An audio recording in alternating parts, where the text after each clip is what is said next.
Grand Rising. How you guys doing? I hope that you guys are having a great Sunday morning, rising. And the longer that I open my eyes and live, the more I learn about what our true history here is here in this country. And I am utterly amazed that they were able to, hide history. They were able to lie and alter and twist history to fit this narrative about making America seem like it was so great, and making all of the world powers be super jealous of this country. And all this time, all these centuries, the secrets, the lies, the deceptions, hiding history, hiding the truth. I'm a scholar and I'm a history buff. I love history, by the way. And everything historical, I just devour it. I love history. I've always loved history. History was not a boring subject for me in school. I've always wanted to know more about what happened in the past. Movies like Back to the Future, and Quantum Leap, stuff that talked about going back to the past to learn about what really happened, righting wrongs that happened in the past. That stuff bored a lot of people, and it seemed kind of nerdy to a lot of people. And it only seemed like in the 80s and maybe 90s it appealed to nerds. And I guess maybe then I'm guilty of being a nerd. I have always been like the nerdy chick. I want to know more than what the teachers told us and taught us in school. Like, it seemed like there were so many missing pieces to the puzzle in school for me. It was like, well, wait a minute, you jumped from the Civil War to World War I, but what happened in between? Wait a minute, the Civil War ended in 1865. What happened between 1865 and 1913? There's some stuff that happened. That's a good 50 years or so. And I know there was some stuff that happened. But they didn't teach us this. They skipped over a whole century. Okay? They skipped over a whole lot more than a century. But that period after the Civil War, what happened to America, what was happening in America, what happened as a result of the Civil War, what happened for black people immediately after the Civil War, they didn't go into that. They might have mentioned the word Reconstruction, but I promise you, as a scholar, at least in my school, in our curriculum, they did not go over it a lot. They did not go into detail about what Reconstruction was like. They did not tell us about Black Wall Street. They did not tell us or teach us about the election of 1876 and the Great Compromise, of 1877. This past election and election before that was not, elections that's happened maybe in the past 20 years or so, were not the only elections that were controversial and questionable. But nobody taught us this in school. Why? Why didn't they teach it to us? Same reason why there's a lot of people that don't want what they call CRT in the schools. There are people that are deathly afraid of true history being taught. True American history, anyway. And it's like I said in a couple of videos ago, we are in a generation, and it's just going to get more and more intense, the hunger to learn the truth about this country. it's just going to get more and more intense. More and more young people and kids and people in general are going to start digging, and they're going to start finding out the truth about this nation, the history of this nation, the true history of this nation, the true origin of what's called the so-called United States of America. And when they find out the truth, then they're going to understand why they found the hoods in the closets of their grandparents. They're going to understand, even though they were Democrat, they're going to understand why they were so against integration. Why Grandpa used to talk trash about that black business owner. Great grandpa. It's gonna all start to just make sense. If it doesn't already, it will.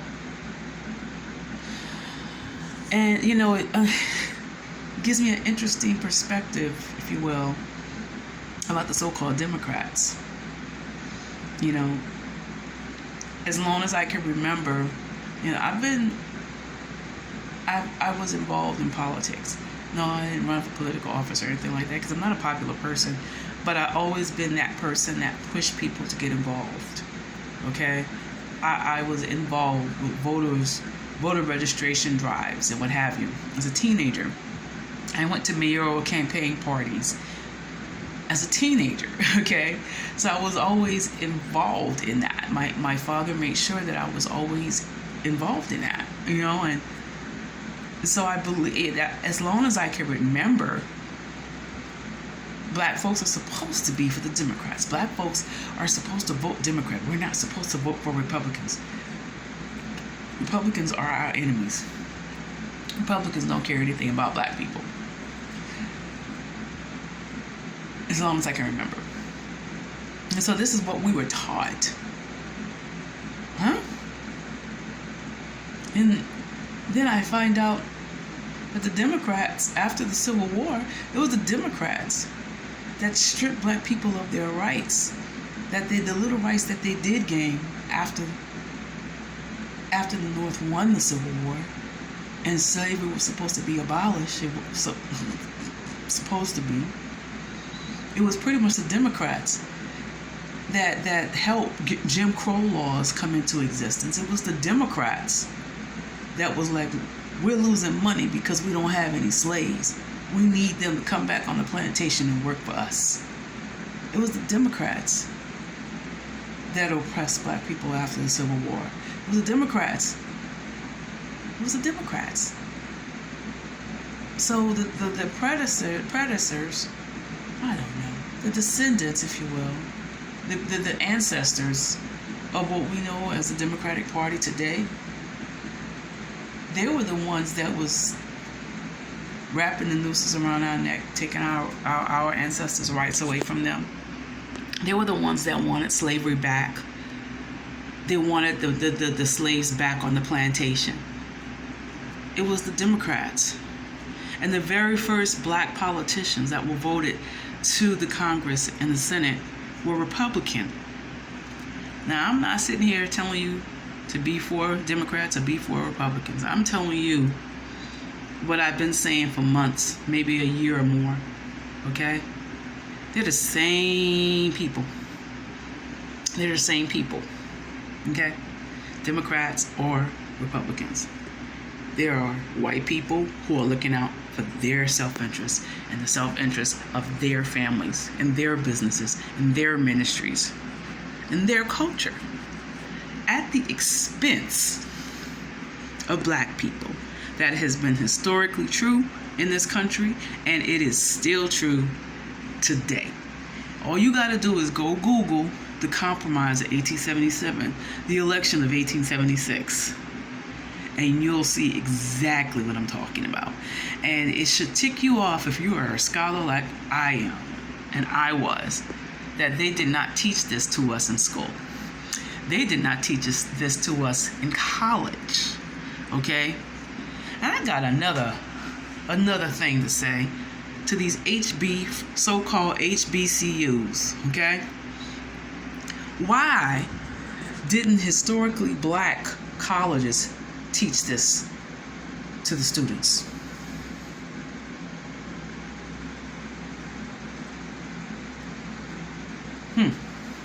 Why HBCUs are not teaching true Black history, true African American history to the students? If it's a true historically Black institution that is for the advancement of our people, how many of you know that if you don't know your history, you're bound to repeat it? But a lot of these professors in these HBCUs, yes, even African professors. I've had African professors. I went to an HBCU. I won a full tuition scholarship to an HBCU, okay? And I had an African history professor. Why didn't this guy teach us true American history? Why didn't he teach us true African history? I'm telling you he didn't.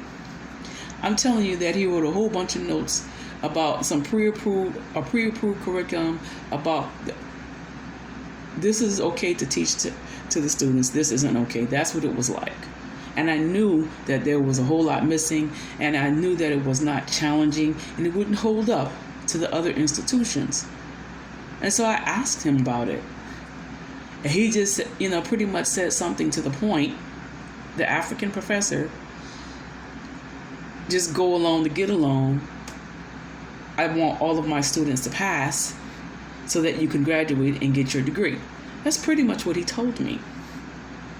And maybe for some people that, that's just in institutions of higher learning, just so they can get the paper, so that they can make more paper. Maybe the experience of learning more about history and your culture and learning the truth and maybe that whole thing, it's not important to you. It's not a priority for you. But for me, it's always been a priority. For me, it's always been more than just making the grade and getting the paper. It's been an experience into who I am as a person, finding out more and more about my people. It's a hunger. I can't really explain it, but I'm not that student that just want to make the grade to get the paper so I can say I have the paper. I don't care about the paper, okay? I don't care about the paper. I want to learn. I want to learn.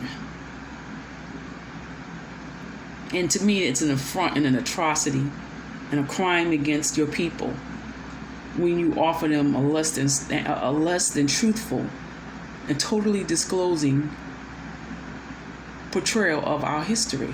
Don't lie to us. Don't deceive us, especially if you're a part of us. You're a part of our people. You're a part of us. Why lie? Why deceive? Why fall into the white man's trap? So you can say you have a degree, so that you can say you're a professor at a historically Black institution, but you're really not doing anything to advance your people. You're just in the position so you can feel good about yourself. There's a lot of people like that. A lot of people. Now, don't get me wrong, there's a lot of good people in the education system, but there's a lot of people that's in it just because it's trendy to do so, and it makes you look good. But if I was a student that went to HBCU and you don't know anything about the Compromise of 1877 and wasn't taught to you, I would go back and sue every HBCU and say I did not get a full education and I want my money back.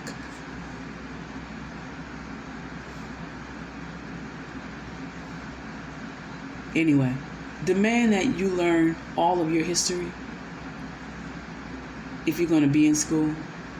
Don't let these professors and these teachers and these administrations lie to you or your children. They deserve to know. Y'all be blessed in the name of Yahushua HaMashiach.